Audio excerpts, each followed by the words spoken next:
Kita kalau ingin bersedekah, yang paling kita cintai atau yang udah nggak kita pakai, yang kita serahkan sama orang? Yang udah nggak kita pakai loh. Kita kalau mau memberi, kita pilih-pilih kan, kita pilih dulu kira-kira mana yang paling bagus nih. Oh, ini yang paling bagus untuk saya. Ini yang udah nggak aku pakai untuk orang. Bukan begitu? Iya. Kalau yang paling banyak untuk siapa? Yang paling banyak untuk anak saya. Yang paling sedikit untuk anak orang lain. Allahu Akbar. Sayyidah Zahra seperti apa? Sayyidah Zahra, Allahu Akbar. Malu kita kepada Sayyidah Zahra. Berlapar-lapar loh, tidak makan, tidak minum. Dia berikan yang paling dia cintai 3 hari. Hanya makan kurma dan air minum, hanya itu. Tahu kan kisahnya? Sampai turun surat Al-Insan ayat 9 yang menceritakan bagaimana pengorbanan beliau kepada Allah. Sampai ketika hal ini sampai ke telinga Rasulullah, apa yang Rasulullah katakan? Menangis Rasulullah. Allahu Akbar. Anda baca kisah tersebut, silakan Anda baca. Ketika Rasulullah melihat Hasan dan Husain yang lagi menangis kelaparan, memegang perutnya. Kemudian Rasulullah datang mendekati Hasan dan Husain. Kenapa? Kata Hasan dan Husain, kami lapar, belum makan. Allahu Akbar. Malu saya menceritakan ini, Allah, malu. Kita penuh dengan kesenangan, penuh dengan kenikmatan, lalu kemudian mengatakan bahwa kita ini mencintai mereka, malu kita. Kenapa kalian lapar ya Rasulullah? Akhirnya Rasulullah datang kepada anak beliau Fatimah Zahra. Ya Fatimah, kenapa kau biarkan Hasan dan Husain kelaparan? Allah. Kata Sayyidah Fatimah, ya Abah, ya abati, di rumah tidak punya apa-apa. Kami tidak punya sesuatu, sehingga kami berpuasa dan sahur dan iftar hanya dengan kurma dan air putih. Apa kata Rasulullah? Ya Fatimah, apakah diriku tidak ada? Aku ada ya Fatimah, kenapa engkau tidak datang kepadaku dan meminta sesuatu dariku? Apa kata Sayyidah Fatimah?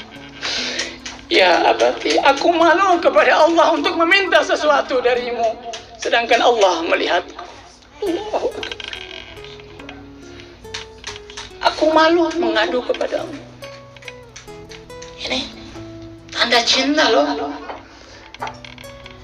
Kita mengaku cinta tapi penuh dengan kesenangan. Di meja kita penuh dengan makanan yang berlimpah. Belum kita ini cinta, belum. Sehingga di dalam ayat Al-Quran dikatakan apa? Ahasiban nasu ayutraku antaku ayyakulu amanna wahum la yuftanun. Apakah seseorang itu dibiarkan mengatakan telah beriman, nih, telah mencintai Tuhannya, kemudian Allah hanya membiarkan begitu saja mereka mengatakan cinta dan tidak diuji sama Allah? Kalau berani mengatakan cinta berarti harus berani untuk diuji. Harus berani. Kalau saudara berani, kalau Anda mengatakan gini, Mak, saya cinta sama Mama, nah, misalnya, Pak, saya cinta kepada Bapak. Kira-kira orang tua percaya enggak dengan perkataan kita? Enggak, dia pasti akan uji kita. Betul enggak anak kita ini sayang sama orang tuanya atau tidak? Disuruh lakukan ini, kerjakan ini. Kalau kita tidak mengerjakan itu, kita mau nolak, berarti itu bukan cinta. Jadi harus dibuktikan. Oke, saya tutup dengan satu kisah dari Imam Ali.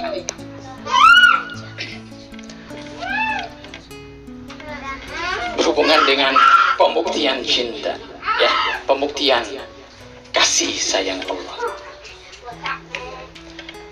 Ada orang yang bertanya kepada Sayyidina Ali,